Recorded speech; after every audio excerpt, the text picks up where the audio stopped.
Assalamualaikum warahmatullahi wabarakatuh. Pada pertemuan kali ini, saya akan menjelaskan terkait dengan meneladani peran ulama penyebar ajaran agama Islam di Indonesia. Di sini saya dari SMK Negeri 1 Bojonegoro. Saya mengambil materi kelas 10 semester ganjil. Adapun alokasi waktunya yaitu 3 kali 40 menit dalam satu pertemuan. Pada modul keempat ini, saya tujuan pembelajarannya yaitu siswa dapat memahami tokoh penyebar ajaran Islam di Indonesia. Yang kedua, siswa mampu menganalisis tokoh penyebar ajaran Islam di Indonesia. Dan yang ketiga, siswa mampu mempresentasikan tokoh penyebar ajaran agama Islam di Indonesia. Materinya yang pertama, tokoh penyebar ajaran Islam di Indonesia. Yang pertama yaitu Sultan Malik Al-Saleh, yaitu tahun 1267 sampai 1297 Masehi. Meurah Silu atau Sultan Malik Al-Saleh merupakan pendiri dan raja pertama Samudra Pasai, berdiri pada tahun 1267 Masehi. Meurah Silu atau Sultan Malik Saleh ini memeluk ajaran Islam berkat pertemuannya dengan Syekh Ismail dari Mekah.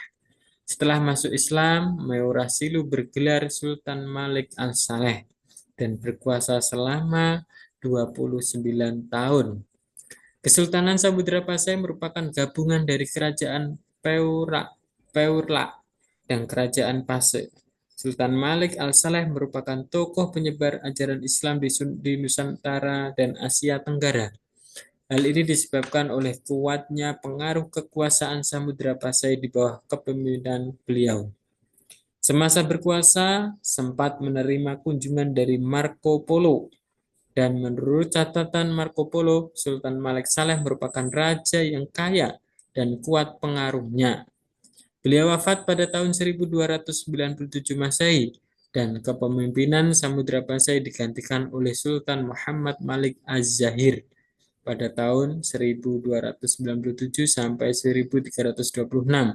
Sultan Malik Al-Saleh dimakamkan di desa Beuringin, Kecamatan Samudra, kira-kira 17 km sebelah timur Lok Sumawe.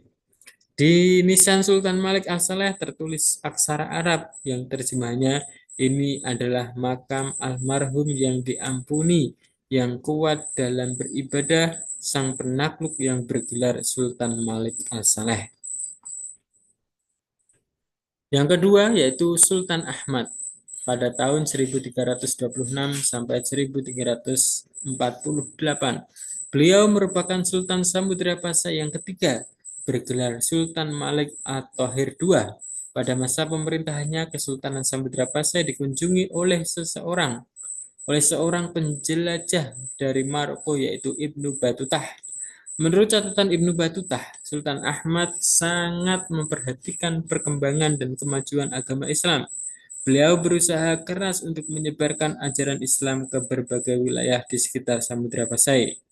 Yang ketiga yaitu Sultan Alauddin Riayat Shah pada tahun 1538 sampai 1571 Masehi.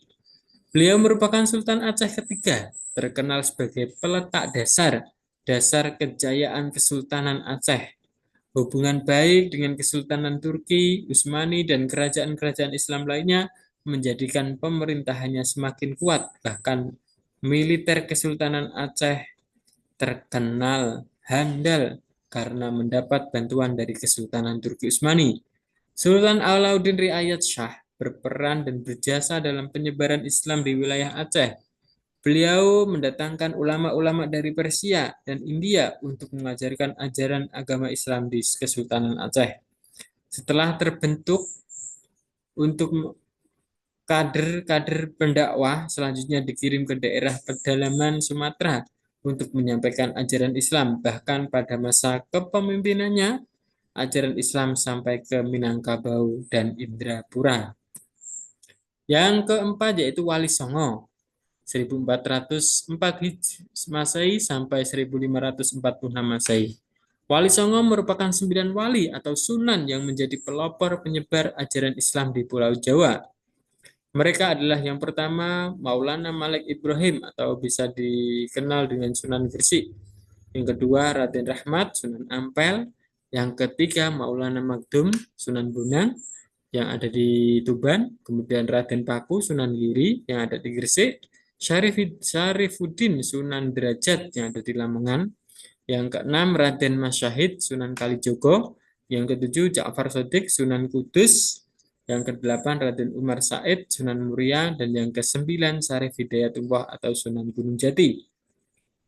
Mereka menggunakan berbagai saluran dakwah, di antaranya kebudayaan, kesenian, pendidikan, pernikahan, perdagangan, dan politik. Penyebaran Islam di seluruh wilayah Nusantara dipengaruhi oleh jalur perdagangan dari berbagai negara, seperti Persia, India, dan Arab. Selain berdagang, mereka juga berdakwah untuk menyebarkan ajaran Islam.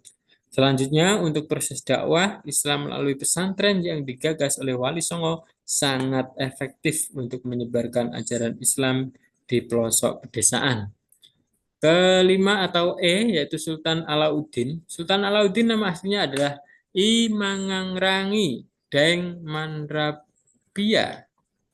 Dinobatkan sebagai Raja Goa pada usia 7 tahun. Beliau termasuk tokoh yang berjasa besar pada penyebaran Islam di Sulawesi Selatan.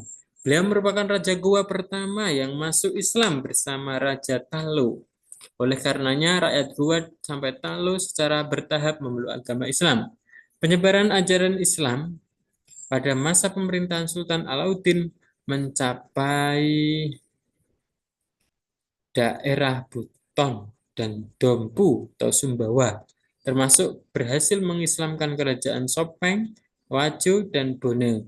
Penyebaran agama Islam di Goa juga atas perjuangan dakwah dari Datuk Ri Bandang atau Abdul Makmur Khotib Tunggal, seorang ulama dari Minangkabau.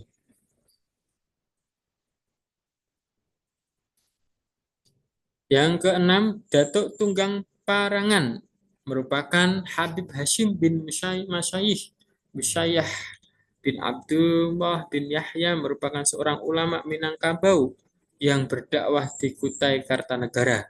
Beliau berdakwah bersama sahabatnya Datuk Ri Bandang pada masa pemerintahan Raja Aji Mahkota, yaitu pada tahun 1525 sampai 1589. Berkat dakwah Datuk Tunggang Parangan, akhirnya Raja Aji Mahkota memeluk agama Islam dan diikuti oleh keluarga kerajaan serta rakyat Kutai Kartanegara. Kerajaan Kutai Kartanegara berubah nama menjadi Kesultanan Kutai Kartanegara.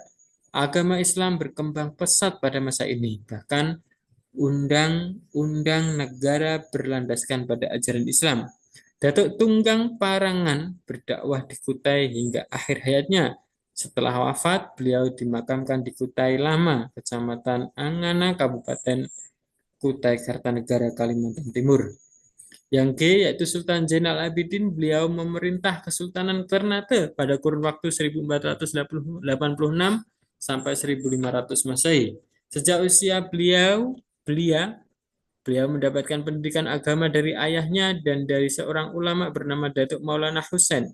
Setelah dinobatkan menjadi diikuti raja, beliau menjadikan Islam sebagai landasan resmi bernegara hingga kerajaan Ternate berubah nama menjadi Kesultanan Ternate.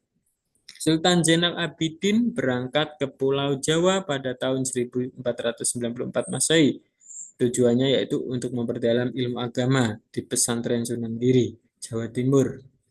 Sekembalinya dari Jawa, beliau mengajak ulama-ulama terkemuka di antaranya Tuhu Bahanul untuk membantu dakwah di seluruh Maluku. Terima kasih. Mungkin hanya itu yang bisa saya paparkan. Kurang lebihnya mohon maaf. Apabila ada pertanyaan bisa ditulis di kolom komentar. Wallahul muwaffiq ila aqwamit thoriq. Wassalamualaikum warahmatullahi wabarakatuh.